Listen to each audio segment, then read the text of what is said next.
मंगलाचरण करेंगे। ओम नमः सिद्धेभ्यः जय श्री ओम नमः सिद्धेभ्यः जय श्री ओम नमः सिद्धेभ्यः। मंगलम भगवान वीरो मंगलम गौतमो गणि मंगलम कुंद कुंदाद्यो जयंदर्मोस्तु मंगलम। सर्वमंगल मांगल्यम सर्वकल्याणकारकम प्रधानम सर्वधर्माणां जैनं जयतु शासनम। जैनं जयतु शासनम जैनं जयतु शासनम। नमः समय साराय स्वानुभूत्या चकासते चित स्वभावाय भावाय सर्वभावांतरच्छिदे। समय सार का बंधाधिकार हम लोग पढ़ रहे हैं, जिसमें आचार्य कुंद कुंद ने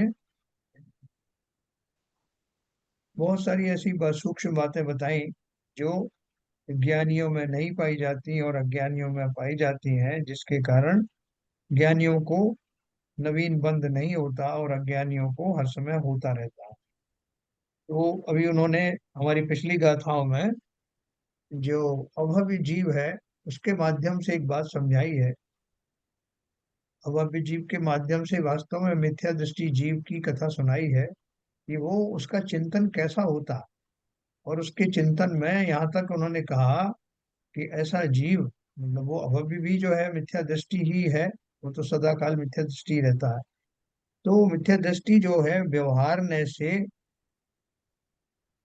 व्यवहारने में इतना निष्णात हो जाता है, इतना पारंगत हो जाता है कि ज्ञान अगर आप कहें तो व्यवहार ज्ञान उसका कितना होता है। द्वादशांग वाणी में से 12 अंगों में से 11 अंग तो पूरे, और 12वें अंग के 14 पूर्वों में से 9 पूर्व तक का ज्ञाता होता है। लेकिन उसके बाद भी ज्ञान की अपेक्षा से तो है, लेकिन श्रद्धांश सच्चा नहीं होने के कारण वो समस्त ज्ञान का व्यापार मिथ्या ही रहता है। इसलिए वो ज्ञान मिथ्या ज्ञान में ही आता है। कुज्ञान की बात अलग होती। कुज्ञान में तो जो है वो हम विशेष रूप से जो आत्मा आदि के संबंध में जो विपरीत ज्ञान होता है, मात्र उसको ही हम जो है उसकी आत्मा की तो बात ही नहीं, और दूसरे जो है चीजों के बारे में जो ज्ञान होता रहता है आत्मा को छोड़ करके, तो वो एकदम खोटा ज्ञान होता है। लेकिन यहाँ जो मिथ्या दृष्टिपना है बहुत व्यापक है। वो मिथ्या दृष्टिपने में व्यवहार ने का जब संपूर्ण, जब तक उसका व्यापार चलता है तब भी व्यवहार ने किस अपेक्षा से चल रहा है, जहाँ सम्यक दर्शन का भी लेश नहीं है, श्रद्धा भी नहीं हुई है, तो व्यवहार ने का उसका जो क्षेत्र है, वो समस्त चिंतन उसका वो मिथ्यात्व में माना जाता है। भले ही वो देव शास्त्र गुरु की ही बात क्यों ना हो, भले ही वो पूजा पाठ की ही बात क्यों ना हो, भले ही वो आचरणों के पालन करने की बात ही क्यों ना हो, उनको भी पालन करने का जो उसका भाव होता है, उन्हीं के 22 जो 28 मूल गुण है उनका पालन करना, 5 महाव्रत का पालन करना, व्रत समिति आदि का पालन करना, उस सब में भी व्यवहार नय को अप्लाई करने के कारण उसका मिथ्या दृष्टिपना उस चारित्र में भी माना जाता है। क्यों सर, माना जाता है, इसकी अपन आज जो है व्याख्या करेंगे। हाँ बोलिए। ये एक थोड़ा सा प्रश्न है। हाँ। ये मिथ्या ज्ञान और कुज्ञान में सूक्ष्म अंतर क्या है? हाँ, मैंने आपको बताया कि मिथ्या ज्ञान जो है वो एक व्यापक है, जिसमें शुभ ज्ञान भी हो सकता है। जैसे देवशास्त्र गुरु का श्रद्धान है, तो मिथ्या दृष्टि को भी होता है, लेकिन वो उस तरह से नहीं होता जैसा कि सम्यक दृष्टि को होता है, लेकिन होता है। बहुत व्यापक है वो। और दूसरा, जैसे पूजा पाठ आदि मिथ्या दृष्टि सब करता हुआ पाया जाएगा, उसको मालूम है कि शुभ काम करने से क्या होता है क्या नहीं होता। वो मिथ्या दृष्टि तो है। मिथ्या दृष्टि कई कैटेगरी है। अपन ऐसे मिथ्या दृष्टि मानो जैसे जैन जैन है, और जैनियों में उसको ग्रंथ सिद्ध आदि सब पता है, उसको वो सब मालूम है, लेकिन उनकी वो बाह्य शरीर आदि की को ही भक्ति करता है। तो वो मिथ्या ज्ञान की बहुत सारी बहुत व्यापकता है। मैंने अभी 28 मूल गुण का भी आपको बताया कि वो भी मिथ्या दृष्टि के होगा। लेकिन कुज्ञान वाला जो है या कु आचरण वाला जो है, वो इन सब शुभ भावों से भी विरत रहेगा। उसको किसी ने बोल दिया कि बकरी को घास खिलाने से मोक्ष हो जाएगा, या जो सांड को खिला देने से मोक्ष हो जाएगा, या पीपल के पेड़ की पूजा करने से हो जाएगा, तो वो उसका जो है वो कन्फाइंड उतना एरिया होता है जिसमें उसका जो ज्ञान होता है वो उसके आसपास ही घूमता है, वो आत्मा तक तो पहुंचता ही नहीं। धर्म का स्वरूप यही मान लिया उसने कि आप किसी को वो अपना वो चींटी को आटा खिला देने से मोक्ष हो जाएगा, संगीत से मोक्ष हो जाएगा, या खोटे गुरुओं की संगति से मोक्ष हो जाएगा। उसमें इतनी व्यापकता नहीं आती जैसे मिथ्या दृष्टि में क्या व्यापकता है, कि वो ऐसे भी मिथ्या दृष्टि होते हैं जो अभी कुज्ञान या खुद कुआचरण वालों का बताया, उसके अलावा ऐसे भी होते हैं जो कि 28 मूल गुणों का पालन करते हुए भी दिखाई देते हैं, और वो सब शील आदि भी का भी पालन करते हैं, जैसा मैं आपको बताने वाला हूँ। लेकिन वो ऐसा नहीं ध्यान रखते, मतलब इस कैटेगरी में ऐसे ऐसे भी होते हैं और ऐसे भी होते हैं जो कि 28 मूल गुणों का पालन करते हैं, लेकिन कुज्ञान वाले में, कु आचरण वालों में ऐसी तो कैटेगरी नहीं होती। बहुत बढ़िया। तो देखो अभी अपन चलेंगे, ये जो व्यवहार का जो है महत्व क्या है, व्यवहार कहाँ तक जाता है। अपन ने ये पढ़ा था कि वो जो अभव्य जीव है, वो अभव्य तो भाई साहब जीव। एक बात पूछ रहा था हाँ। कि जैसे बहुत से जो है श्वेतांबर में जो मूर्तियां हैं वो हाँ। कोई होती हैं, और एक एक जो है सरागी होती वैष्णव मत की जो वैष्णव मत की मूर्तियां हैं, है। तो इन दोनों में ही भेद है क्या? अब ये तो है ही ना। देखो हमारे यहाँ जैसे वीतरागी अब लेकिन भगवान लेकिन की कुछ तो कल्पना। कुछ जो सम्यक ज्ञानी है, जो हाँ। सम्यक ज्ञानी जो सम्यक दर्शन जो मानते हैं, जो वो तो जो जिनको पंच जो जिन्होंने वो रखी है, प्रतिमाएं रखी हैं, और या जो जो अपने को वो मानते हैं, वो तो कहते हैं कि हम श्वेतांबर मंदिरों में नहीं जाएंगे, वो खुदे में। हाँ तो ठीक कहते हैं ना वो सही कहते हैं। नहीं तो वही वीत वो भगवान तो वही है, नहीं नहीं, भगवान वही भगवान है, की बात उसी नहीं है। तरीके से श्रद्धान कर रहे हैं, तो वो खुदे क्यों कहलाए? नहीं नहीं, आपने आप वीतराग मानते हो ना, आपके भगवान को कैसे मानते हो, वीतरागी मानते हो, भी उस तभी उन्हीं हाँ वीतराग दशा वाले की प्रतिमाएं बनती हैं दिगंबर हाँ। रामनाय में। तो हम्म वहाँ वहाँ जो श्वेतांबर जो मूर्तियां हैं, जिनको राजसी वेशभूषा में मुकुट लगाया, आंखें लगाई और ये सब उनका श्रृंगार किया, उस रूप में थोड़ी माना जाता है वीतराग को। उस रूप में अगर आप मानोगे तो फिर जो और दूसरे जो जो अन्य दर्शन वाले जो देव आदि हैं उनको क्यों नहीं मानते, क्योंकि उनमें हम्म। वही सब वितरागता नहीं होती ना, तो उस अपेक्षा से दोनों एक जैसे ही हैं। हाँ वही मैं कह रहा था अभी तब। हनुमान जी की आप बात करते हो, अब जरा हजरत हनुमान जी को अपन भी मानते हैं, लेकिन हनुमान हाँ जी को हम जिस रूप में मानते हैं, वैष्णवों की हनुमान की प्रतिमा को आप वैसे क्यों नहीं उदक चंदन करते हो। हाँ सही बात है। हाँ, तो वो उसका नाम, भले नाम भी वही होने से मात्र से वो नहीं हो जाती। जिस अपेक्षा से, जिन गुणों के कारण वो मुझे मुझे पूज्य है, वो गुणों का धारी तो होना चाहिए ना, प्रतिमा में वो स्थापित होना चाहिए। वो इसलिए दिखना उनके चाहिए। अभाव में, हाँ, उनके अभाव में सब एक जैसा ही। ठीक है, उसमें कोई गफलत की बात नहीं है। हाँ ये बात जरूर है कि कहीं आपको मंदिर नहीं है आसपास, कहीं दिगंबर जैन मंदिर नहीं है, तो लोग बोलते हैं कि भाई ऐसी मजबूरी आ गई है, वहाँ श्वेतांबर मंदिर ही है, तो वहां जा करके लोग ऐसी कल्पना करते हैं कि ये जो मूर्ति है राजसी ठाट बाट में है, मैं इनका वीतरागी रूप को ही स्वीकार करता हूँ, ऐसे काम चला लेते हैं अपना, वहां बैठकर तो भाई परोक्ष साहब, में ध्यान तो करते हैं। अमेरिका में तो अधिकतर मंदिरों में हाँ। श्वेतांबर और दिगंबर की दोनों की मूर्ति एक साथ ही रखी जाती है, हाँ, तो रखी गई वो है। वहाँ तो वहाँ वहां की तो दूसरी तरफ। वही वही मैं कह रहा हूँ ना, कि अब हम्म। हम दर्शन करने गए, और वहां पे दर्शन करते में दोनों मूर्तियां हैं सामने, अब आंख थोड़ी बंद कर लेंगे, दर्शन दो सबके होंगे, लेकिन नहीं नहीं। अपनी हाँ, ऐसे पाप थोड़ी आंखें लग जाता है कि आंखें बगल में आ- मूर्ति है तो। आंखें बंद करने का मतलब नहीं है, अपने हाँ। भाव, अपना ध्यान अपनी दिगंबर मूर्ति हाँ पे सही सही केंद्रित सही करना सही है। सही बस, सही सही कह रहे अगर अभी हैं। मैं तो तो आपको प्योर प्योर श्वेतांबर मंदिर का ही बता रहा हूँ कि जहाँ हाँ दिगंबर मूर्ति है ही नहीं, तो वहां भी हाँ आप परोक्ष में ध्यान कर सकते हो ना मजबूरी में। हाँ सही है। बस वही है। अब देखिए जो तिरुपति बालाजी में नेमनाथ भगवान की मूर्ति है, हाँ। तो वहां दर्शन करने में गया, तो मैंने नेमनाथ भगवान का ही वहां पर वो नमन किया अरे अष्टापद पे देखो, अष्टापद है। पे, अष्टपद। अष्टापद, अष्टापद में आदिनाथ भगवान की बद्रीनाथ में मूर्ति है। और मैंने तो पूरी पूरी उसका तो श्रृंगार के बिना, वैष्णव की है। श्रृंगार के बिना आदिनाथ भगवान के दर्शन किए हैं, वहां वहां हमने भी पूरा किए हैं, नमन किया है।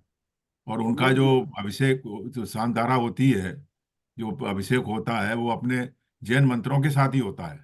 हाँ हाँ हम्म।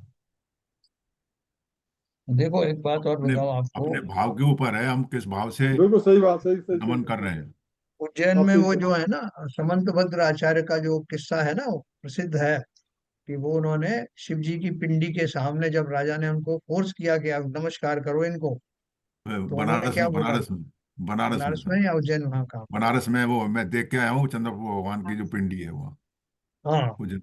हाँ। तो उनको नमस्कार करने का बोला। उन्होंने उन्होंने कहा बहुत सहज भाव से कि देखो ये पिंडी जो है मेरा नमस्कार बर्दाश्त नहीं कर पाएगी। अरे क्या बात करते हो, करो करो तुम नमस्कार।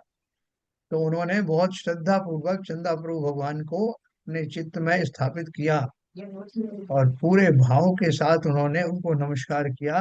नमस्कार करते ही वो चमत्कार घटित हुआ कि वो पिंडी फट गई और उसमें से चंदा प्रभु की मूर्ति प्रकट हुई। तो बताते हैं आज भी वो पिंडी के जो है, फटी हुई पिंडी को तार से लपेट के रखा गया है। वो मैं उज्जैनी देख का के आया है हूँ कि साहब, वो मैं वहां का दर्शन करके आया हूँ उसके में, बनारस है। में। हाँ है ना। तो दर्शन जो अपन बात कर रहे हैं कि भावों से, जब वो हाँ। पिंडी में चंद्रप्रभु की मूर्ति भी देख सकते हैं उसके होते हुए भी, तो हम और आप भी ऐसी कहीं मजबूरी आ जाए तो हम अपने चित्त में ऐसे भाव स्थापना करके नमस्कार कर सकते हैं। सही है, सही बात।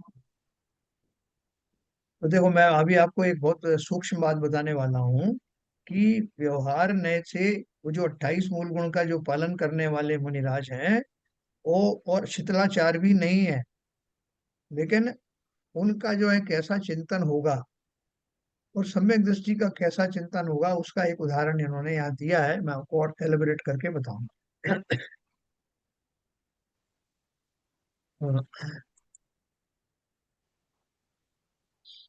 देखो अपन ने पढ़ा था, जिनवर देव के द्वारा कहे गए व्रत समिति गुप्ती शील और तप करते हुए भी अभव्य जीव अज्ञानी और मिथ्या दृष्टि है।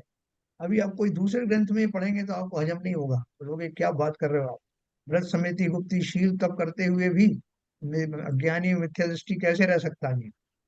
मोक्ष की श्रद्धा से रहित वह अभव्य जीव यद्यपि शास्त्रों को पढ़ता है, तथापि ज्ञान की श्रद्धा से रहित उसको शास्त्र पठन गुण नहीं करता है। जैसे मैंने आपको कल बताया था, कितनी पौष्टिक चीजें खाए लेकिन लीवर ही खराब है, तो अंदर कुछ हजम ही नहीं हो रहा।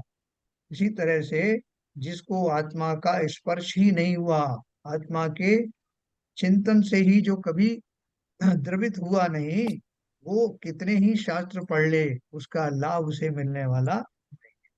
तात्पर्य है कि शास्त्र पठन से उसे असली लाभ प्राप्त नहीं होता। वह अभव्य जीव भोग के निमित्त रूप धर्म की ही श्रद्धा करता है, उसकी ही प्रतीति करता है, उसी की रुचि करता है और उसी का स्पर्श करता है, किंतु कर्मशय के निमित्त रूप धर्म की वह ना तो श्रद्धा करता है, ना रुचि करता है, ना प्रतीति करता है और ना वह उसका स्पर्श ही करता है। आप बोलोगे कि अभी आपने 28 मूल गुणधारी मुनिराज की बात करी थी और न उनका 11 अंग और 9 पूर्व तक का ज्ञान आपने बताया था, तो वो भोग की बात करेंगे क्या? आप बोल रहे हो कि वह अभय जी भोग के निमित्त रूप धर्म की ही श्रद्धा करता है ना। अभय में वो मुनिराज भी है ना, तो आप उनकी बात कैसे कर सकते हो कि वो जो है भोग के निमित्त रूप धर्म की ही करता है? तो इसमें देखो, इसी में बारीकी छिपी हुई है। वो क्या करते हैं, भोग उससे कैसे कनेक्ट हो जाते हैं? जैसे उन्होंने चिंतन किया कि मैं मुनिराज हूँ, मुझे ये सब नियम संयम पालन करना ही होगा, इसके बिना मेरा मुनिपना जाता रहेगा और लोग क्या कहेंगे। मुझे तो ये स्थापित करना है कि मैं मुनि हूँ और मुनि के योग्य समस्त आचरणों का पालन कर रहा हूँ, इसलिए मुझे तो ये करना ही है। तो करके क्या हो जाएगा महाराज? अभी मोक्ष की उनको बात तो ऊपर ऊपर से कर रहे हैं, लेकिन उनको अंदर से पता है कि वो और कुछ हो या ना हो, इस तप के प्रभाव से मैं अवश्य ही देव गति को प्राप्त हूँ। यही भोग हो गया, यही अब भोग हो गया। देव गति में अपन सब जानते हैं कि क्या होता है। या पद प्रतिष्ठा के बारे में लोगों को ये जानना चाहिए कि ये मुनि कितना तपस्वी है, कितना कितना इसने उपवास किए, कितना कितना इसने जो है वो स्वाध्याय किया, कितने इसने शास्त्र पढ़े। वो शान से बताएगा अपना कि मैंने अब मान तक कषाय इतने आ शास्त्र गए। पढ़े। मान कषाय भी आ गया। तो वो लोकल मान कषाय क्या है? वो लोभ ही है, एक तरह से भोग ही है। जो भोगादि पंचेंद्रिय के विषय हैं और जो कषाय आदि उनके पीछे हैं, वही तो सब इनका जनक है, और वो सब भोग उसी तरह के भोग है। तो इसलिए वो उसमें सब सभी कषाय आ गई, उसमें सब भोग आदि भी आ गए, उस तरह के देवों आदि का जो है वो भोग भी है उसमें। तो ये तो मोटा मोटा मैंने आपको बताया। अभी मैं आपको और बताऊंगा कि जो शील आदि है, शील का पालन करने वाले प्रतिमाधारी आदि हैं या मुनिराज भी हैं, तो वो पालन कैसे करते हैं? व्यवहार, व्यवहार पर चलने वाले, व्यवहार रूप से शील आदि क्या होते हैं और निश्चय से शील आदि क्या है। इन गाथाओं का भाव आत्मख्याति में इस प्रकार स्पष्ट किया गया है कि शील और तप से परिपूर्ण, तीन गुप्ती और पांच समितियों में सावधान, अहिंसा आदि पांच महाव्रत रूप व्यवहार चारित्र का पालन अभव्य भी करता है, तथापि वह अभव्य चारित्र रहित अज्ञानी और मिथ्या दृष्टि ही है। वो लोग इतना बड़ा चारित्र पालन कर रहे हैं, कोई कमी नहीं, जैसा शास्त्र में बताया, मूलाचार में बताया, उस तरह का आचरण करते हुए भी आप उनको मिथ्या दृष्टि और अज्ञानी कह रहे हो। तो उसके पीछे कोई सॉलिड रीजन होना चाहिए ना, ये तो कौन कहने देगा आपको? क्योंकि वह निश्चय चारित्र के कारणभूत ज्ञान श्रद्धान से शून्य है। शून्य है। आपने बिल्कुल। फिजिक्स पढ़ लिया, केमिस्ट्री पढ़ लिया, आपने पीएचडी कर लिया, आपने तो बायोलॉजी पढ़ ली और बॉटनी पढ़ ली, संसार का जितना लौकिक ज्ञान है सब आपने ले लिया, डबल पीएचडी कर ली है। संसार के सामने तो आप बहुत बड़े विद्वान हैं, लेकिन आपसे पूछो आत्मा क्या होती है, बोले साहब मैं नहीं जानता, आत्मा और जानना भी नहीं चाहता। तो ये जो आपका जो बाकी का ज्ञान था, वो ज्ञान आपका काम आएगा क्या?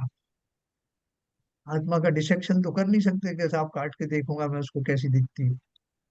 तो इसलिए जिसका आत्म श्रद्धान ज्ञान आने, श्रद्धान से शून्य है, अश्रद्धानी है, उसका ये समस्त ज्ञान खोटा ज्ञान ही है, परमार्थ से किसमें काम आने वाला है?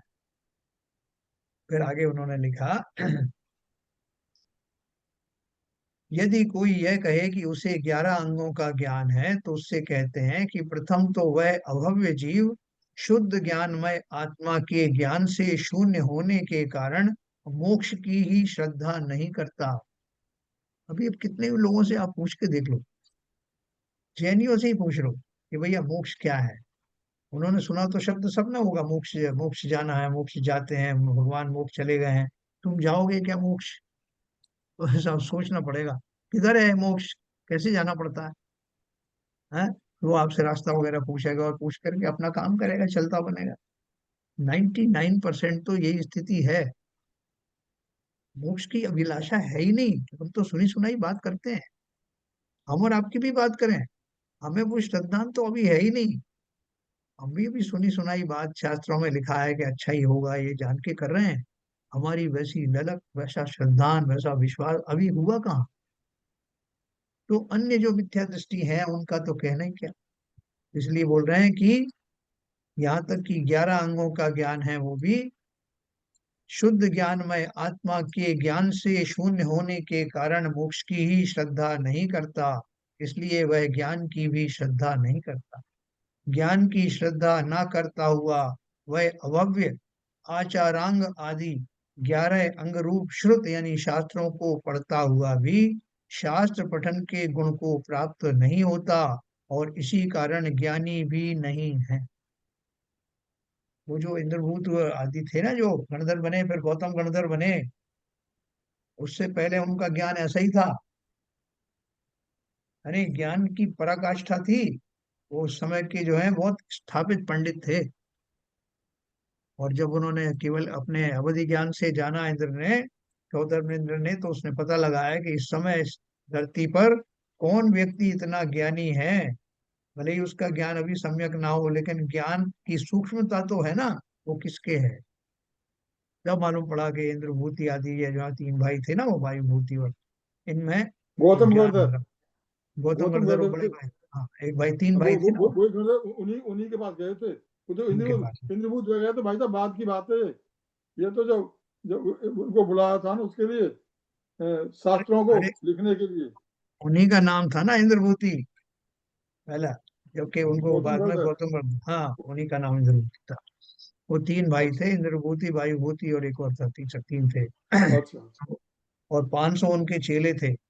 तो अच्छा उसने अवधि ज्ञान से जान लिया कि इस इंद्रभूति को इतना ज्ञान है, लेकिन ज्ञान सम्यक नहीं है। आत्मा का सच्चा स्वरूप जानता नहीं है, तत्वों को बराबर नहीं समझता है। ज्ञान तो है, लेकिन इसको खाली कन्वर्शन की जरूरत है। तब उन्होंने वो युक्ति लगाई, है ना। उन्होंने बोला कि मेरे महाराज, वामन का वेश धरा उसने, इंद्र ने, जिस क्योंकि वो ब्राह्मणों के ही थे ना वो सरताज। और वहां जाके बोला कि मेरे गुरु जो हैं वो मुझे एक मंत्र बता गए हैं, और उसके बाद वो मौन हो गए। अब उसका अर्थ मुझे समझ में आ नहीं रहा। मुझे मालूम पड़ा कि आप बहुत विद्वान हैं, मुझे उसका अर्थ बता दीजिए। तो बोलो अर्थ क्या है उनके सामने। तो वो तुमने दम्भ भी बहुत था, कि संसार की कोई ऐसी चीज नहीं जो उन्हें ज्ञात ना हो। तो उन्होंने जब वो श्लोक सुनाया, तो सुन करके उसमें 7 तत्वों की और 6 द्रव्यों की कुछ बात थी, सुन करके वो एकदम दंग रह गए। मगर उन्होंने जाहिर नहीं होने दिया कि उनके समझ में नहीं आ रहा, क्योंकि दम बहुत अहम भी था ना।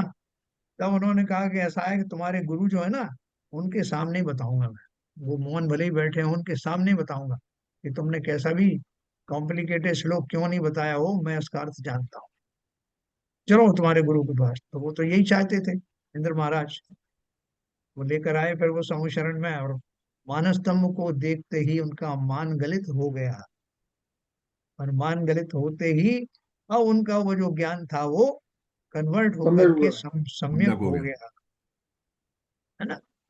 तो यहाँ वही बात कर रहे हैं कि जब तक वो श्रद्धा सम्यक नहीं होगी, तब तक समस्त प्रकार का ज्ञान वास्तव में मिथ्या ज्ञान ही कहा जाए।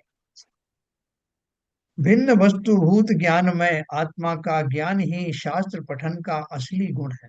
आपको भले ही थोड़ा सा ही ज्ञान क्यों ना हो, जरूरी नहीं कि आपने हजारों पुस्तकें पढ़ी हों, ग्रंथ पढ़े हों, लेकिन अगर आपको शिव कोटि, शिवभूत मुनि की तरह आत्मा जैसे दाल अलग और छिलका अलग ऐसा स्पष्ट रूप से आपको भेद विज्ञान है, तो वो तो अनपढ़ थे, लेकिन उसी ज्ञान के सहारे वो मुक्त हो गए। इसलिए उन्होंने बोला भिन्न वस्तुभूत ज्ञान में आत्मा का ज्ञान ही शास्त्र पठन का असली गुण है। ऐसा गुण शास्त्र पठन के द्वारा अभव्य को प्रकट नहीं हो सकता, क्योंकि वह भिन्न वस्तुभूत ज्ञान की श्रद्धा से रहित है।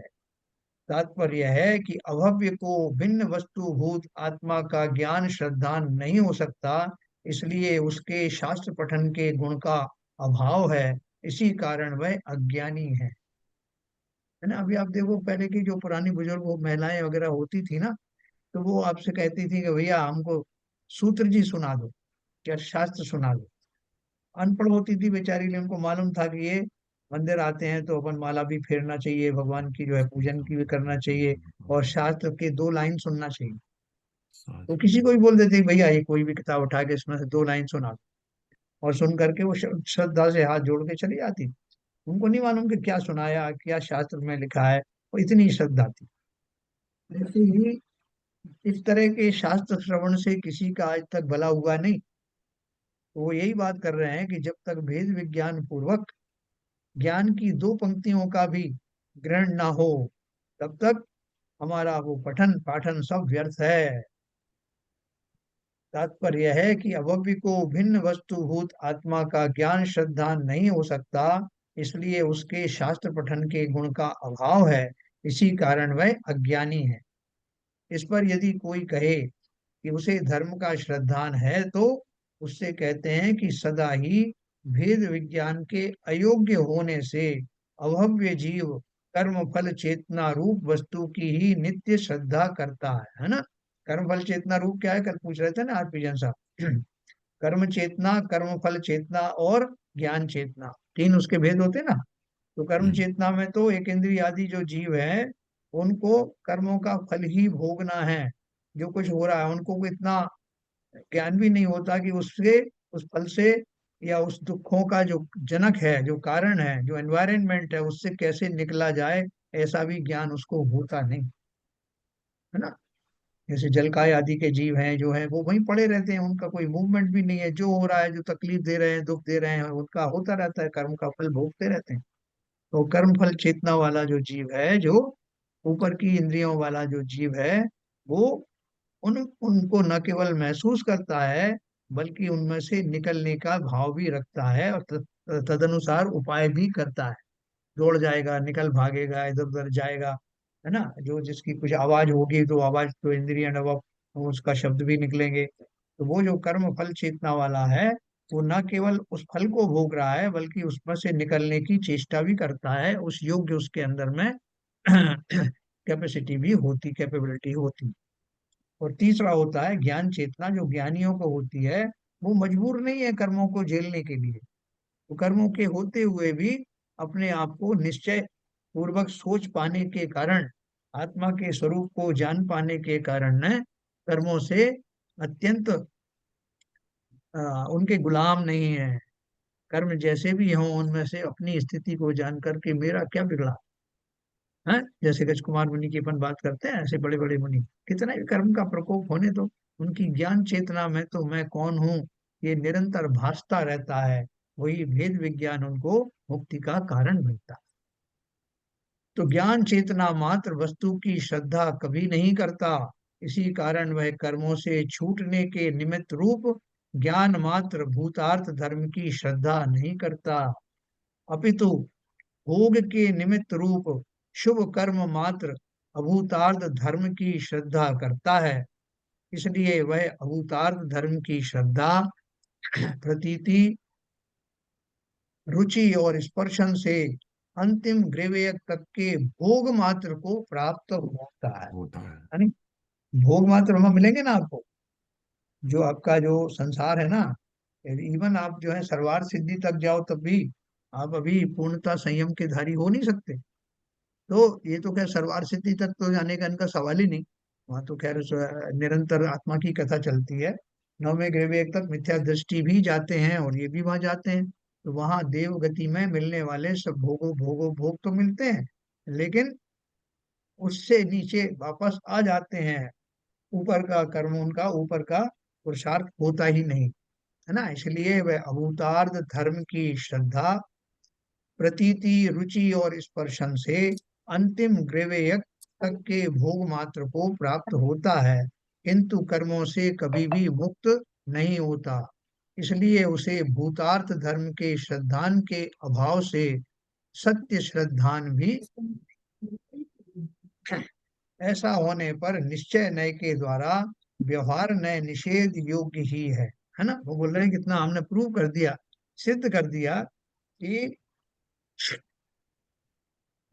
इतना ज्ञान होने के बाद भी श्रद्धान सम्यक न हो पाने के कारण वो जीव जो है वो संसार में ही भटकता रहता है। तो इसलिए हमें मूल कारण समझ में आ गया। क्या समझ में आ गया? कि वो इतना सब आचरण का पालन करने वाला व्यवहार दृष्टि है, उसका व्यवहार ने उसे मोक्ष तक जाने नहीं देता, और निश्चय ने का उसे ज्ञान है नहीं। इसलिए निश्चय ने इसका सीधा सीधा विरोध करता है कि भैया इस व्यवहार ने के सहारे तुम्हारा तुम्हारा मुक्ति का प्रसंग आ ही नहीं सकता। ऐसा होने पर निश्चय नय के द्वारा व्यवहार नय निषेध योग्य ही है। इस प्रकार इन गाथाओं में यही कहा गया है कि जैन शास्त्रों का अध्ययन मनन करके जैनागम में निरूपित व्रतशील संयम आदि का यथासंभव निर्दोष पालन करता हुआ भी अभव्य जीव अज्ञानी ही रहता है, मिथ्या दृष्टि ही रहता है। उसे ना तो जैनागम के अभ्यास का आत्मज्ञान रूप वास्तविक लाभ ही प्राप्त होता है, और न उसके व्रतशील संयम सम्यक चारित्र रूप ही होते हैं। देखो कैसे होता है, मैं आपको एक उदाहरण देता हूँ। अभी शील की 9 वाड़ें बताई जाती हैं। शील की 9 वाड़ों में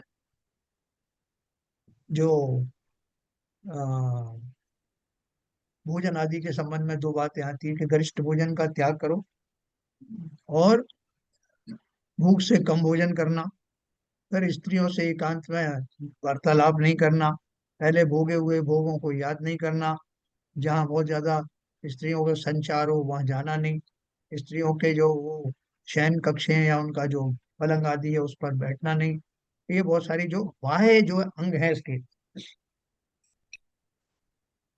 शील के ये सब बाह्य आचरण है, 9 बाड़ हैं जिनसे जीव सुरक्षित रखता है अपने आप। तो अब वो एक मुनि भी हो गया, तो उसको ये मालूम है कि 9 बाड़ों का मुझे पालन करना है, वो ये सब पालन करेगा। और इसमें वो क्या बात कर रहा है, मुझे इन चीजों से दूर रहना है, मुझे भोजन भूख से कम करना है, मुझे अपने आचरणों में ये रखना है, मुझे माता बहन की पहचान करना है, ये समस्त स्त्रियां सब जो है माता बहन के समान है ऐसा भाव रखना है। ये सारी शिक्षा को वो ध्यान में रखता है। अब इसमें क्या हो गया, ये सारा जो बाह्य आचरण है पूरा, अभी अंदर से मैं ब्रह्म हूँ, मैं इन शरीरों से भिन्न हूँ, ऐसा उसको ज्ञान नहीं हो रहा। वो तो क्या सोच रहा है, ये उद्गल निर्मित देह आदि, एक समय जो निश्चय वाला होगा वो क्या सोचेगा, वो सोचेगा कि इन देहों में आकर्षण की बात ही कहाँ है, ये समस्त देह आदि जो है उद्गल से निर्मित स्कंदों से बने हुए, इनसे मेरा क्या लेना देना, इस चेतन का कैसा नाता। और दूसरा ये कि मुझे ये करना है, मैं इनसे दूर रहूं, मैं मतलब मैं शरीर की बात कर रहा हूँ भाई साहब, वहां मैं का अर्थ आत्मा है नहीं, और शरीर का कर्तापना लेने वाला वो कभी सम्यक श्रद्धालु हो नहीं सकता। मुझे ये करना है, यानी इस पर्याय की अपेक्षा से ही वो सब सोचता, व्यवहार में वो।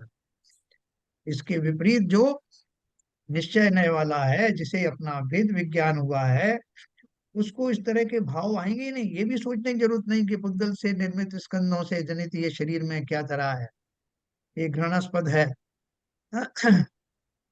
घृणा आदि की बात ही कहाँ है, द्वेष आदि की बात ही कहाँ है। बहुत तो सूक्ष्म उत्तर बताया सर आपने। एक प्रश्न था। बहुत सूक्ष्म है। उनको तो आत्मा अभी आगे आएगा, आत्मा के अतिरिक्त तो उसको कोई दिखता ही नहीं है। तो बोलते हैं ना, शील बाण नौ राख ब्रह्म भाव अंतर लखो, कर दोनों अभिलाख करहु सदा नर भव सफल। इसका अर्थ क्या है, बाह्य में तो वो आचरण पल रहे हैं, अपने आप ही पलेंगे। किसके पलेंगे, जिसको शरीर से एकदम वेद विज्ञान हो गया है, उसके भाव ही उसको सोचने की जरूरत में नहीं है कि ये पुद्गल से बना है या किससे बना है। अरे भैया जिसके फुर्सत ब्रह्म नहीं है। जिसके ब्रह्म भाव हो गए तो वो अपने आप ही सील के व्रत पालन हो जाएगा। हाँ, ब्रह्म माने मैं, आत्मा, हम्म। जो आत्मा में ही निरंतर विद्यमान रहता है, उसको दिखाई नहीं देता कि ये पुद्गल पिंड जो है कहाँ पड़े हुए हैं, क्या पुद्गल पिंड है, क्या स्त्री है, कौन का शरीर है, मेरा शरीर है, मनुष्यों का शरीर, ये सब के भाव की फुर्सत कहाँ। वहाँ तो अलग जगी हुई है स्वाकी, जिसमें और उस अलग के कारण से ये सारे व्रत आदि स्वयं पालित हो रहे हैं, करने की जरूरत कहाँ। ने ब्रह्म भाव की अलग जगा ली है, उसको इस संसार के समस्त पदार्थ, बाह्य पदार्थ, किंचित भी राग द्वेष तो दूर करो, उसकी सुध ही नहीं है कि बाहर क्या है। स्वयं के शरीर के प्रति संवेदना नहीं तो बाकी बाहर की बात क्या कर रहे हो। तो वो तो ऐसे पालन कर रहा है जिसकी बात कर रहे हैं ना, द्रव्य लिंगी संत की बात कर लो या अवभव्य ज्ञानी की बात कर लो, वो इस अपेक्षा से अपना संयम बनाए हुआ है कि मुझे इन पुद्गल स्कंदों से दूर रहना है, ये शरीर माता बहन को वैसा समझना है, उसको वैसा समझना है, मुझे इनमें विकारी भाव नहीं रखना है। तो वो तो उसको उन रूप से पालन कर रहा है जो शिक्षाएं जैसे बचपन में देते हैं ना। और वहां भी अनजाने में मुझे का अर्थ ये शरीर, इस शरीर पर्याय का ध्यान उसे रहता है, अरे मैं तो मुनि हूँ, मुझे ऐसा इनसे दूर रहना है, लोग क्या कहेंगे। और वो ज्ञानी, उसको ना लोगों की परवाह है, ना शरीरों की परवाह है, ना स्व के शरीर की चिंता है, ना उनमें कोई लगाव है, निरंतर अलख ज्योति जल रही है, उससे ही फुर्सत नहीं है, ओतप्रोत है उससे। ऐसा जीव, इसलिए वो निवृत्ति रूपी संयम उनके जीवन में आ जाता है, उन्हें पालन करना नहीं पड़ता। ये अंतर है। शील व्रत का पालन मिथ्या दृष्टि भी कर रहा है और सम्यक दृष्टि भी कर रहा है। शील के 18,000 दोष, उनसे रहित कौन होता है, अरहंत देव होते। उससे नीचे तो बहुत सारे, आपको जब कमर सार पढ़ेंगे तो आप देखना कैसे कैसे जो है दोष होते हैं। कितनी प्रकार की जो है स्त्रियां, है ना, चेतन स्त्री है, लकड़ी लकड़ी काठ आदि से बनाई हुई जो उनकी जो है आकार प्रकार है, या पेंटिंग की हुई है, चित्राम है बहुत, और मनुष्यनी है, बाकी आपके पशु है। ऐसे बहुत सारे उनके भेद मल्टीप्लाई करते करते 18,000 किस्म के भेद आते हैं। उन समस्त 18,000 प्रकार के दोषों से रहित वही हो सकता है जो वास्तव में ब्रह्म में लीन हो गया, से ब्रह्म का स्वरूप ज्ञात हो गया। उन्हें ऐसे विकार कभी आ ही नहीं सकते, हमें तो सोचना पड़ता।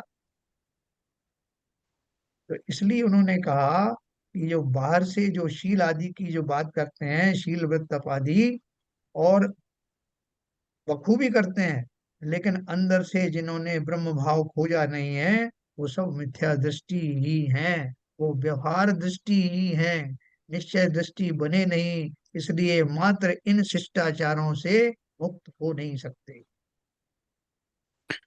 सर एक प्रश्न था। जी।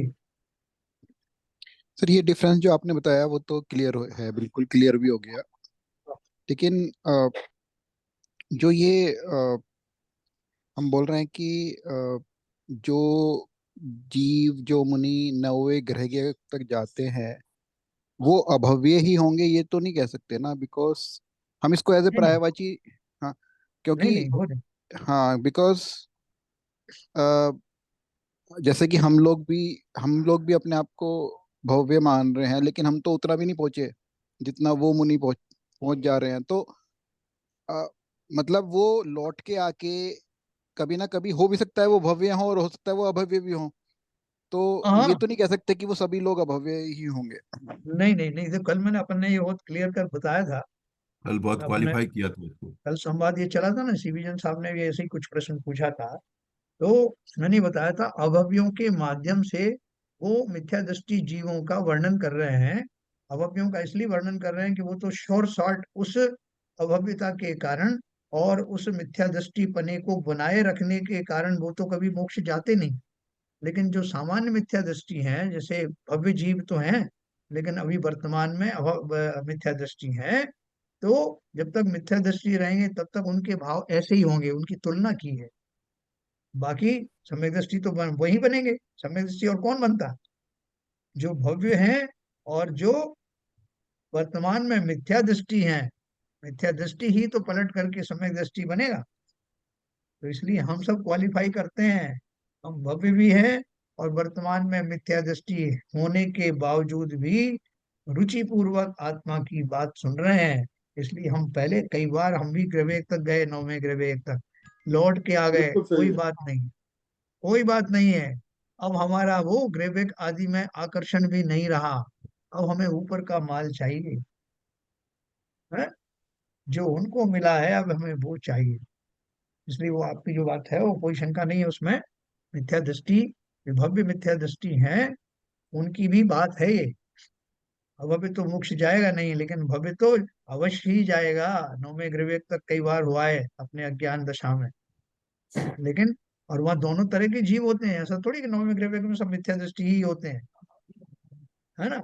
वहाँ मिथ्या दृष्टि, जो सामान्य मिथ्या दृष्टि भव्य मिथ्या दृष्टि है वो भी वहां जाते हैं, जो सम्यक दृष्टि है वो भी वहां जाते हैं, और अभव्य मिथ्या दृष्टि वो भी वहां तक जा सकते हैं। ठीक है ना। ये तो खाली इस अपेक्षा से बता रहे हैं कि मिथ्या दृष्टि की भूमिका में जीवों का चिंतन कैसा होता है, इतना ज्ञान होने के बावजूद भी उनको मुक्ति के अतिरिक्त और सब भोग आदि तो मिल जाते हैं। सर वो ये सम्यक दृष्टि वो तो सीधे छपक श्रेणी करके निकल जाएंगे, वो वहाँ 9वें गिरे तो क्यों जाएंगे? नहीं नहीं, एकदम सब थोड़ी उनका एकदम एक ही भाव से चले जाते हैं। जो अपने पूरे स्वर्गों में भरे हुए हैं, कितने सम्यक दृष्टि देव हैं। कुछ अच्छा स्वर्गों तक तो दोनों रहते हैं, मिथ्या दृष्टि और सम्यक दृष्टि, और ऊपर के स्वर्गों में तो सिर्फ सम्यक दृष्टि देव ही रहते हैं। अच्छा। सर्वार सिद्धि आदि में या 33 सागर तक की आयु पहले हेमेंद्र रहते हैं, वो सब सम्यक दृष्टि होते हैं, एक भवावतारी होते हैं, अगले भाव से ही मोक्ष जाने वाले होते हैं, लेकिन वो अच्छा। सब सम्यक दृष्टि है।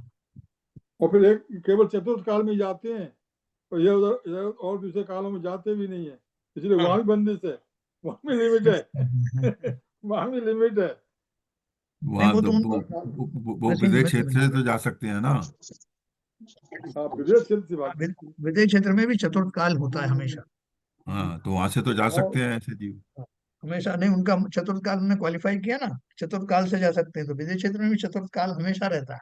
हाँ हाँ, तो हाँ वो हाँ, विदेश क्षेत्र की चतुर्काल बात से कर जाते रहा हैं हूँ मैं, वो वहाँ कहने का। चतुर्काद रहता है, वहां से तो जा ही सकते हैं। हाँ, हाँ यही मेरा हाँ, बोला, वही कह चतुर्काल ही रहता है। रहे। हाँ, ठीक है सर। तो देखो, ये जो मैंने आपको सूक्ष्म बात बताई, इसको सोच के देखना कि वो उनकी बात क्या है, हम अपनी बात कहो कि हम भी जब कभी ऐसे मुनिराज रहे, हम भी रहे कितनी बार, जिसने 28 मूल गुणों का पालन निरतिचार किया और शील व्रत आदि को ऐसे ही पालन किया जैसा किताबों में लिखा है कि भैया भूख से कम भोजन करना, गरिष्ठ भोजन करना मत, स्त्रियों से संचारित स्थानों में जाना नहीं, किसी के ऊपर कुदृष्टि डालना नहीं, ये सब हमने किया। लेकिन मैं ऐसा करता हूँ, मुझे ये करना है।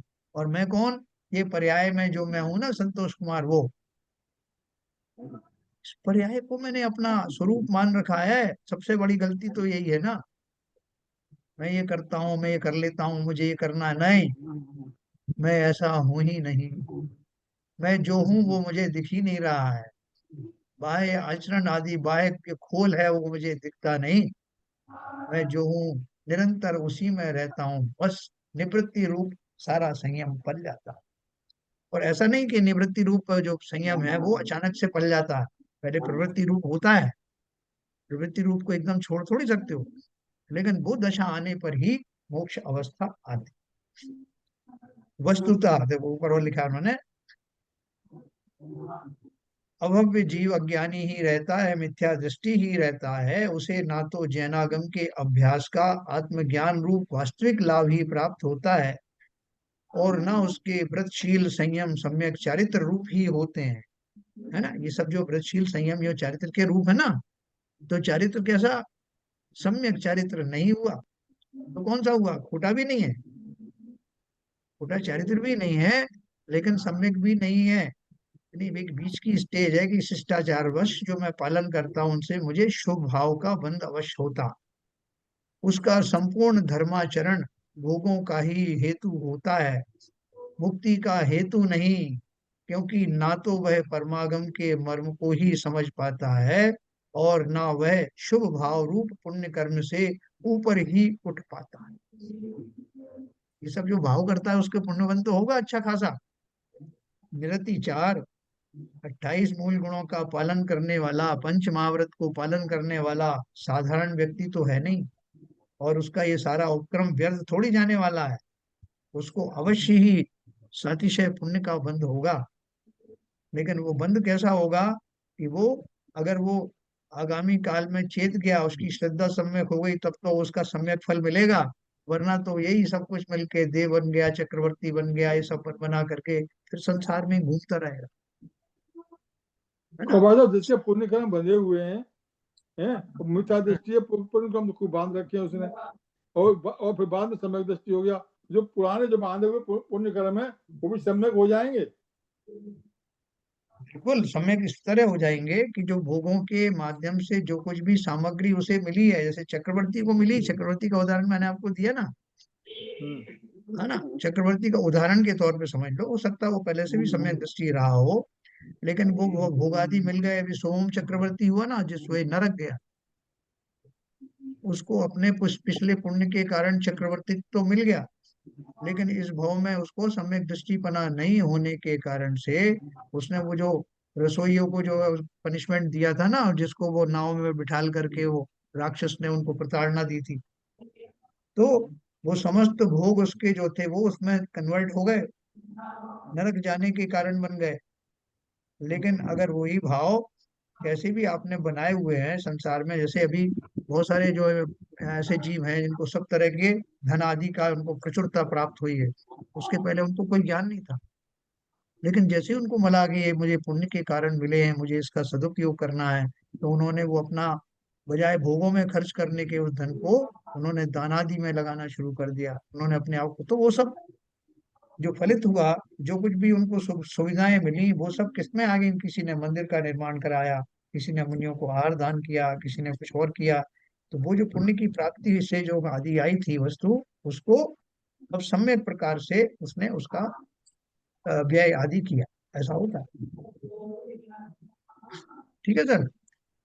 हाँ वस्तुतः बात यह है कि वह वास्तविक सुख को जानता ही नहीं है, पहचानता ही नहीं है। कौन? वो जो ज्ञानी। ज्ञानी हो गया, सो कॉल्ड ज्ञानी, जो बहुत पढ़ लिख गया लेकिन जिसकी श्रद्धा अभी सम्यक नहीं हुई, उसके लिए क्या बोल रहे हैं? वह वास्तविक सुख को जानता ही नहीं, पहचानता ही नहीं, वह तो सांसारिक सुख को ही सुख जानता मानता है और पुरुषार्थ भी उसी के लिए करता है। यही कारण है कि वह शुभ भाव रूप पुण्य कर्म से ऊपर नहीं उठ पाता है। रावण ने बहुरूपणी विद्या सिद्ध करने में जितनी मेहनत की, उतनी मेहनत अगर वो स्व साधना के लिए लगाता तो केवल ज्ञान हो जाता। बिल्कुल सही बात है। उसको तो भाव ये था कि इससे एक विद्या सिद्ध करूंगा और रामचंद्र जी की सेना के छक्के छुड़ा दूंगा। जिसके भाव में ही संसार में ही रहने का है, राज्य आदि को बनाए रखने का मनोभाव है, वो कैसे उस ध्यान से या उस विद्या से मोक्ष जा सकता? ये क्योंकि उसे गुरुमाला वो जी को जरा पहचान। म्यूट कर दीजिए सर।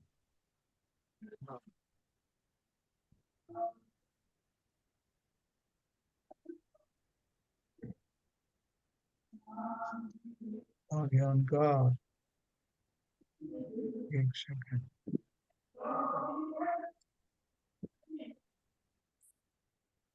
हम्म। ओके।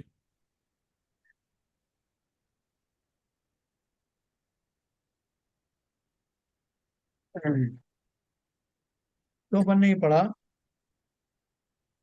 इसी कारण अज्ञानी के धर्म को भोगों का निमित्त कहा गया है। कि अज्ञानी जो कुछ भी कर रहा है, उसके पीछे कहीं या तो मान कषाय है, या सांसारिक सुख की प्राप्ति है, या देवादि गति की प्राप्ति है, या भोग भूमि में जाने का उसका उपक्रम है ना कहीं उसकी वांछाएं हैं, आकांक्षाएं हैं, जिनके लिए वो ये सब कर रहा है। और जब तक कोई वांछाएं रहेंगी, पुण्य आदि का इस प्रकार से उपयोग करने का भाव रहेगा, तब तक वो जीव संसार में ही भटकेगा। इसी कारण अज्ञानी के धर्म को भोगों का निमित्त कहा गया है। अब आगामी गाथाओं में व्यवहार निषेध है और निश्चय नए निषेधकम निषेधक है, यह स्पष्ट करने के लिए निश्चय व्यवहार नयों का स्वरूप स्पष्ट करते हैं, जो इस प्रकार। सर एक प्रश्न है यहाँ पे। हाँ बोलिए। जैसे इन्होंने बोला कि उस जीव को अज्ञानी को स्वर्गों में जाने की इच्छा होती है। कोई ऐसा भी तो हो सकता है कि ऐसी इच्छा ना हो, वो ये सोच रहे हो, या वो जीव ऐसे सोच रहे हो कि जो मैं कर रहा हूँ क्रियाएं, मतलब जो व्रत वगैरह पालन कर रहा हूँ, इसी से मोक्ष हो जाएगा। उनको पता नहीं है कि इससे नहीं होगा, पहले श्रद्धा को सम्यक करना पड़ेगा। ऐसा भी तो हो सकता है कि उनको ये इच्छा तो नहीं हो कि मुझे स्वर्ग में जाना है, बट उन्हें मोक्ष का सही रास्ता ना पता हो। ऐसा भी तो हो सकता है। का रास्ता नहीं पाने जानने के कारण वो स्वर्ग में लैंड कर जाते हैं, ऐसा? हाँ, मतलब हाँ। मतलब दो चीजें हो गई ना। एक तो अननोइंगली, मतलब एक्चुअल में मोक्ष मार्ग का क्या रास्ता है और क्या उसकी क्वालिफिकेशन है वो ना पता होना, और सिर्फ ये मान लेना कि भाई मुझे जाना तो मोक्ष ही है, लेकिन वो श्रद्धा पे ध्यान ना देके वो सिर्फ व्यवहार में अ, आचरण और जो चारित्र या जो भी नियम संयम जो पालन कर रहे हैं, वो इस उद्देश्य से कर रहे हैं, जाना तो मोक्ष है। कोई इस उद्देश्य से नहीं कर रहे कि मुझे स्वर्ग में जाना है। लेकिन उनको ये क्लैरिटी नहीं है, या ये कि पहले सम्यक दर्शन प्राप्त करना उसकी प्राथमिक अनिवार्यता है। ऐसा भी तो हो सकता है ना, कोई ऐसा जरूरी नहीं है ना कि वो जीव ऐसे ही सोच रहा हो कि मुझे तो स्वर्ग में जाना है। देखो नहीं ऐसा नहीं, है। आपकी बात सही है विपुल जी। ये उसको ये क्लियर ही नहीं है कि मौत जाने का रास्ता क्या है। उसकी हो सकता है आकांक्षा वो वो स्वर्ग में जाने की ना रही हो, इसलिए तो इतनी कड़ी तपस्या कर रहा है, पांचों महाव्रत का पालन कर रहा है, समझे, 28 गुण गुणों को पालन पालन कर रहा है। तो उसकी इच्छा तो मौत जाने की ही है, मगर उसको रास्ता सही अपना श्रद्धांत उसने सम्यक नहीं कर पा रहा है। तो आपकी सही बात है। जो ज्यादातर लोग जो जो यहाँ स्वर्ग में जाके लैंड कर गए, अभी जिसने जो मोक्ष का रास्ता नहीं मालूम, इसका मतलब वो सम्यक दृष्टि है कि नहीं है, बताओ। नहीं, सम्यक दृष्टि सम्यक नहीं है। दृष्टि नहीं है, सम्यक दृष्टि नहीं नहीं है। तो सम्यक तो नहीं होने होने पर आपने तो सीधा सीधा लिखा है कि मोक्ष का द्वार ही सम्यक के साथ ही खुलता है। तो जिसको ये क्लैरिटी नहीं है कि श्रद्धान के द्वारा, इसलिए तो बहुत सारे लोग मानते हैं कि हम भक्ति करते करते मोक्ष चले जाएंगे। बहुत सारे लोगों ने नहीं माना कि नहीं भक्ति नहीं, हम तो ये आचरण भी पालन करेंगे, इससे चले जाएंगे। लेकिन जिन्होंने उस श्रद्धा का स्वरूप ही नहीं समझा, उन्होंने अपना अपना स्वयं का स्वरूप ही नहीं समझा। वेद विज्ञान क्या है, मैं कौन हूँ, ये स्पष्ट ही नहीं हुआ। उस पर्याय को ही उन्होंने अपना स्वरूप समझा, और इसलिए वो मिथ्या दृष्टि ही है। अभी अपन नहीं कोई सर, भी ये तो लगा लो। क्लियर है, नहीं ये सर, पॉइंट मेरा तो सर मेरा क्लियर है। इसमें कहना था हम्म, देखो, इसमें जो लोग भी पूजा भक्ति करते हैं उनका स्वर्ग जाने का या स्वर्ग मतलब जो मोक्ष जाने का उनके भाव में ही नहीं है। उनके भाव में तो है पुण्य कमाने का, जिससे उनका संसार बढ़िया से चलता रहे। नहीं नहीं, जब वो दो कैटेगरी है शैलन जी, देखो। वो एक कैटेगरी तो वो भी है जो आप कह रहे हो, दूसरी कैटेगरी ये जो कह रहे हैं विपुल जी, वो कह रहे हैं कि उस भोले जीव को पता ही नहीं है कि मोक्ष कैसे, मोक्ष जाने के लिए क्या क्या क्वालिफिकेशन की जरूरत है, लेकिन मोक्ष जाने की इच्छा है। तो ऐसा मोक्ष जाने की इच्छा जो है, बिना आपको सम्यक रास्ता पता हुए बिना मोक्ष जाने की आप जिद करोगे तो मोक्ष जाओगे क्या? जा नहीं सकते। आप उसको कहोगे तो बहुत भोला जीव है, तो आचार्य तो सबको भोले ही कहते हैं, वे सर, जगत यहाँ के पर भोले जीव। हाँ। एक चीज और है। जिसको 12 अंग और अपने जो हम्म। नौ पूर्व तक का पूर्ण। ज्ञान हो गया है, 11 अंग का, हम्म। उसको उसने इतना तो पढ़ाई होगा शास्त्रों से कि मोक्ष मार्ग का रास्ता क्या है, हाँ। सम्यक दृष्टि होना जरूरी है। मगर वो उसका पुरुषार्थ उसमें नहीं लग रहा कि वो अपने को पर के स्व का और पर का भेद ज्ञान करके वो सम्यक ज्ञान प्राप्त कर सके। हम्म। उसको नहीं सर, इतना तो ये पंडित मुझे है यहाँ ही पे वो थोड़ा सा कि उसको डाउट हो रहा है, रास्ता क्योंकि मालूम है। हाँ, एक मुझे यहाँ मिनट, पे हाँ थोड़ा सा बिल्कुल। ये डाउट हो मुझे सर यहाँ पे ये डाउट हो रहा है कि हम्म। जो जीव इतनी तपस्या करके इतने आगे तक बढ़ गया, उसको उसको ये क्लैरिटी नहीं है कि मुझे सम्यक दर्शन हुआ है या नहीं हुआ है। अ, मतलब अगर उसको ये क्लैरिटी हो कि भाई उसके लिए सम्यक दर्शन प्राप्त करना जरूरी है और मुझे नहीं हुई है, अगर इतनी क्लैरिटी हो, तब तो तब तो प्रॉब्लम ही सॉल्व हो जाएगी। नहीं, मु- प्रॉब्लम सॉल्व नहीं हो रही ना। उसको नहीं ये क्लैरिटी है कि सम्यक दर्शन नहीं हुआ है, कि उसका उससे टेस्ट होते हैं ना उसके। सर, कभी कभी तो हमें हमें अपने आप को लगने लगता है, हमें ही लगने लगता है कि मैं सम्यक दृष्टि जैसा लगने लगा हूँ। हाँ। तो अ, अ, वो इल्यूजन होते हैं, उसको सही है। कोई जरूरी नहीं, मतलब ऐसा मस्ट हैव नहीं है कि उसको क्लैरिटी है कि मुझे सम्यक दर्शन नहीं हुआ है। वो सोचता होगा कि मुझे तो सम्यक दर्शन हो गया, मैं तो सब सब नियम पालन कर रहा हूँ, मैं तो सब चारित्र पालन कर रहा हूँ, जो लिखा है शास्त्रों में वो सब पालन कर रहा हूँ, तो मैं तो सम्यक दृष्टि हूँ। और उसको देखो, ऐसा भी तो हो सकता है। सम्यक दर्शन को, चारित्र एक सेकंड, एक सेकंड बाबू जी, चारित्र एक सेकंड। सम्यक दृष्टि को, जो जिसको भी सम्यक दर्शन होता है, नियम ये है कि उसको ये पता हो जाता है कि उसे सम्यक दर्शन हुआ है। और उसके लक्षण क्या है? जो 8 अंग होते हैं सम्यक दर्शन के, निकांक्षित हाँ, निशंकित आदि गुण निशांकित वो प्रकट हो निकांक्षित जाते हैं।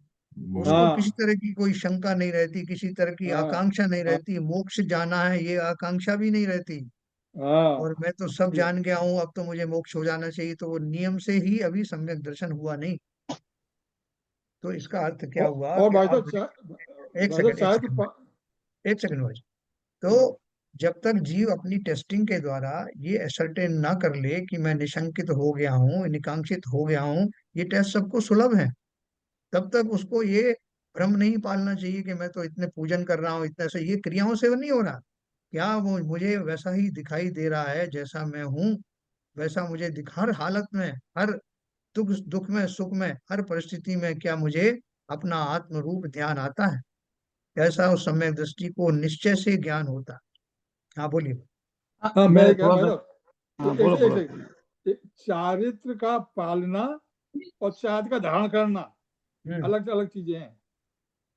चारित्र कोई क्रिया नहीं है, जो हम्म। जो वो क्रिया नहीं है, चारित्र धारण करना पड़ता है। हम्म। चारित्र पालन पालन नहीं करना पड़ता, पहली बात। दूसरी बात ये कि सम्यक दृष्टि जीव जो है वो सदैव इस बात को जानता है, उसके उसके ज्ञान में जो वो हालांकि शायद का वो साधु गुण स्थान में जो होता है मुनि महाराज, उनको ये तो जो सम्यक दृष्टि है उनको मालूम है कि मुझे क्या करना है, लेकिन अगर जो मिथ्या दृष्टि होगा उसको पता ही नहीं होगा मुझे करना क्या है। इसीलिए छात्र का तपस्या, जितनी तपस्या होती है, इसीलिए वो तपस्या मिथ्या कहलाती है। वो बाल तपस्या कहलाती है, जब सम्यक दृष्टि जब तक नहीं होता, क्योंकि चाय धारण नहीं कर पाता। जब चाय धारण करने का योग होगा, सम्यक दृष्टि केवल चाय धारण करेगा, और सम्यक दर्शन और सम्यक ज्ञान के साथ साथ चारित्र का भी, सम्यक चारित्र का भी होना जरूरी है। देखिए, मेरा इसमें एक क्वेश्चन है, आप बाद में संतोष जैसा जवाब देना। लाइक अभी जो हम बात कर रहे हैं बड़ी गूढ़ बात कर रहे हैं हम, वो बात कर रहे हैं जिसको काफी नॉलेज आ गई है। अभी जो क्वेश्चन है, विपुल जी का जो क्वेश्चन है कि मैं सम्यक दृष्टि हो गया हूँ और मैं जैसा लिखा है वैसा पालन कर रहा हूँ, वो कैसे प्रूव होगा? यदि वो प्रूव हो जाए तो मतलब उसको सम्यक दृष्टि होनी चाहिए, क्योंकि हमारे ऐसा कोई फार्मूला तो लिखा नहीं है हमारे यहाँ। जो भी लिखा है शास्त्र में, या 16 भावना वाणी है या 12 भावना वाणी है, या आपको कैसे जाना है, वो आपको वो पढ़ के समझ लोगे, तभी तो आप समझ पाओगे कि इसका मतलब क्या है। केवल मैं पूजा पढ़ लूं और जो मेरे को बताया गया वैसा मैं कर लूं, वो तो हमारे शास्त्रों में ऐसा तो लिखा नहीं है कि ये सब कार्य करने से आपको आप सम्यक दृष्टि हो जाओगे और आपको हो जाएगा। क्योंकि ये तो केवल एक पूजा का एक श्रावक के गुण लिखे, तो श्रावक के गुण से तो, जब श्रावक के गुण से आप नेक्स्ट लेवल पे जाओगे तो आप उसका अध्ययन करोगे, उनका अर्थ समझोगे, मीनिंग समझोगे। जब अर्थ और मीनिंग समझोगे तो उसको आप आगे की गुण बातों को समझ पाओगे और आगे के उसमें क्रिया में जा पाओगे। यहाँ बेसिक क्वेश्चन तो ये है कि मैं समझ रहा हूँ, मैंने अपना मान लिया कि मैं जो मेरे को बताया गया वो पालन कर रहा हूँ और मैं सम्यक दृष्टि हूँ, तो वो तो कहाँ लिखा हुआ है? ऐसा तो कोई फार्मूला लिखा नहीं है ना अपने जैन शास्त्रों में। देखो यही बात बाबूजी ने अभी कही ना, कि चारित्र ऐसी चीज नहीं है कि जो क्रियाओं के द्वारा जो है धारण किया जाता है। चारित्र का अर्थ क्या है? निश्चय चारित्र किसे कहते हैं? कि जिस आत्मा के स्वरूप को जान करके आपने ये पता कर लिया कि ये भेद विज्ञान के द्वारा कि मैं आत्मद्रव्य हूँ, और वैसा ही भाव निरंतर आपका व्याप्त रहे, वही अवस्था आपकी बनी रहे, उसी गुणों के अंदर में आप रमते रहे, जमते रहे, उस अवस्था का नाम निश्चय चारित्र है। नहीं, पहले तो देखिए सम्यक सर, रूप जानिए। देखिए सर, शास्त्रों में तो ये लिखा हुआ है कि सम्यक दर्शन कैसे प्राप्त करना है। हाँ, स्व का पर का भेद करना ही क्या कहते हैं, सम्यक सम्यक दर्शन दर्शन की है, शुरुआत है। हाँ बिल्कुल। दर्शन की शुरुआत है। तो ये तो निश्चित शास्त्रों में लिखा हुआ है कि क्या क्या इसकी विधि है। अब जीव क्या है, मिथ्यात के उसमें ये सोच के बैठ जाता है, जैसा विपुल जी ने कहा कि मेरे को तो सम्यक दर्शन हो गया है, मैं इतना मेहनत से क्या कहते हैं सारे 28 गुणों का पालन कर रहा हूँ, 5 महाव्रत पाल रहा हूँ, और मैं तो उस इल्यूजन में रहता है। यस। अगर हाँ सही बात। अगर क्या कहते हैं उसको सम्यक दर्शन हो जाएगा, तो उसको अपना पर का ध्यान ही हो जाएगा, उसको ये साकेत और कांचित की जो बिल्कुल सही कही भावना है, है वो बिल्कुल अपने सही आप कही ही है, पैदा हो जाएंगी। यस। बिल्कुल जब सही जब कह तक रहे वो हैं, पैदा नहीं होती हैं तब तक तो वो मिथ्या दृष्टि ही है। यस, बिल्कुल सही कह रहे हैं, बिल्कुल सही कह बिल्कुल रहे सही कहा। तब वो प्रवृत्ति रूप संयम छोड़ करके निवृत्ति रूप संयम में प्रविष्ट होता है। यस। अभी वही तो मैंने आपको बताया कि नहीं, शील व्रत का जैसे पालन करने वाले। जैसे अभी सीवी जैन साहब ने बोला, बिल्कुल सही बोला कि हमारे जैसे जब हम सारे चारित्र का पालन कर रहे हैं, जैसे लिखा है वैसा सचरित पालन कर रहे हैं, लेकिन उसके ऊपर भी, और हम पढ़ भी रहे हैं और समझ भी रहे हैं, लेकिन उसके ऊपर भी एक भाव है। उसके ऊपर एक भाव ये है कि हमारा जो हम कर तो रहे हैं, लेकिन जो हमारा जो भेद विज्ञान है, वो यदि वो, उसके लिए तो कोई क्रिया नहीं, उसके लिए तो कोई फार्मूला नहीं है, उसके हैं। लिए तो हाँ, आपको क्रिया अंदर नहीं से है उसका होना उसमें। है। फॉर्मूला है ना, आत्मचिंतन। हाँ, वो अंदर से पता, मतलब आपको अंदर से ही आपको लगेगा, केवल आप क्रिया करते जा रहे हो, आपको भेद नहीं विज्ञान नहीं नहीं है। नहीं, क्रिया हाँ नहीं, आपका आत्मचिंतन ही उसका फॉर्मूला है। हाँ, बिल्कुल निश्चित रूप से खुद को ही पता लगेगा। हाँ ये नहीं देखो कह आपको, सकते कि उसका कोई फॉर्मूला नहीं है, 5 फॉर्मूला लब्धियां क्वालिफाइड है। होती हैं, 5 लब्धियों के बाद पूरा में समय सम्यक सार दृष्टि पढ़ होता गए, है। पूरे समय सार में यही बताया गया है कि नहीं, तो फॉर्मूला वो क्या स्वयं है। को ही मालूम रहेगा, सीवी जनता को स्वयं को ही स्वयं मालूम स्वयं रहेगा, कोई स्वयं दूसरा को पता ही नहीं तो कर स्वयं सकता। का ही कल्याण करना है ना, दूसरे का थोड़ी दूसरे का, करना है। दूसरा ये नहीं तो बता सौ सकता पर कि की। भाई, हाँ, दूसरा कोई देखो, सर्टिफिकेट नहीं दे सकता है नहीं कि नहीं आप। नहीं, दूसरे से कोई मतलब हाँ नहीं है। हाँ स्व का अभी एक कल्याण लाइन में करना है, स्व पर का भेद निकालना करना ही क्या कहते हैं उसका वो है। दूसरों से क्या मतलब है? अगर अपन ने दूसरों एक को बात पढ़ी दिखाने का थी। करना है तो फिर तो मान कसाय आ गया उसमें। हाँ, एक फिर बात कहाँ अपन ने से पढ़ी श्रद्धान थी हुआ? किताब में, आपने पढ़ा कि मिश्री कैसे रंग की होती, आपने उसका स्वाद कैसा होता है, आपने बहुत सारी किताबों में पढ़ा। उसमें और भी ज्यादा अच्छा वर्णन है कि मिश्री का कंपैरिजन भी किया, मिश्री कैसे बनती है भी दिखाया, शक्कर से वो कितनी मीठी होती है, अमृत से कितनी हल्की होती है, दुनिया भर की चीजें आपने पढ़ी। और मिश्री का स्वाद भी पढ़ा। लेकिन मिश्री का स्वाद आपने मुंह में भी रख ली मिश्री, लेकिन आपकी जो स्वाद जीभ जीभ थी ना, उसकी प्रोब में वो स्वाद ग्रहण करने की शक्ति भी नहीं थी। तो बहुत सही, आपने बहुत मिश्री का स्वाद लिया क्या? पढ़ने मात्र से या वो क्रिया मात्र से आपने उसका स्वाद लिया नहीं। जब आपको स्वाद आएगा तब आप कहोगे मैं जान गया हूँ कि मिश्री कैसी होती। बहुत वो बढ़िया, लब्धि बहुत में बढ़िया। वही तो अनंत अनंत बंदी जो लब्धियां होती है, 5 लब्धियां, लास्ट में जो लब्धि होती है उस लब्धि में आत्मा का ही स्वाद मिलता है। बिना आत्मा के स्वाद के आप वो समझन हो ही नहीं सकता। वेद ज्ञान वगैरह सब तभी होता है जब लब्धि 5वीं लब्धि पूरी हो जाती है तब। ये सर केवल आसान नहीं है जो ये सर वो हम आपने कौन से मुनि बताए थे उन्होंने? वो तो शिव होती। बिल्कुल अज्ञानी थे, पढ़े नहीं थे। वो दाल का छिलका होने से ही उनको क्या कहते हैं, स्वपर का वेद विज्ञान हो गया था। हाँ जी, हाँ बिल्कुल जी, आपके प्रश्न का पूरा उत्तर हुआ कि नहीं हुआ? नहीं, कल अपन जारी नहीं रखेंगे सर, इसको। मेरा मतलब ये सब जितनी भी बातें हो रही सर वो सब बिल्कुल सही है, 100%, 120%, वो मुझे भी पता है। हाँ, लेकिन मेरा प्रश्न थोड़ा अलग था, बट कल चलो डिस्कस अपन करेंगे। अपन हाँ कल डिस्कस करेंगे। अभी थोड़ा टाइम ज्यादा हो गया। कल अपन डिस्कस करेंगे। जब तक ये आपको क्लैरिटी नहीं आएगी तब तक हम इसमें लगे रहेंगे, क्योंकि ये मेन प्रश्न है सभी का। Yes, yes, yes. ठीक है सर। चलिए, जिनवाणी स्तुति करेंगे। ललित जी आए क्या? नहीं आए? ललित जी नहीं दिख रहे हैं, संजय जी को हाँ, बोलिए। संजय प्रकाश जी, जिनवाणी स्तुति करें। माता तू दया करके करीबों से छुड़ा देना, इतनी सी विनय तुमसे चरणों में जगह देना। माता मैं भटका हूँ माया के अंधेरे में, कोई नहीं मेरा है इसे कर मुकेरेले में, कोई नहीं मेरा है तुम्हें धीरे बंधा देना।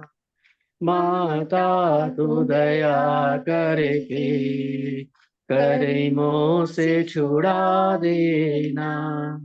जीवन के चौराहे पर मैं सोच रहा कब से, जाऊं तो किधर जाऊं यह पूछ रहा हमसे, पर भूल गया हूँ मैं तुम्हें राह दिखा देना।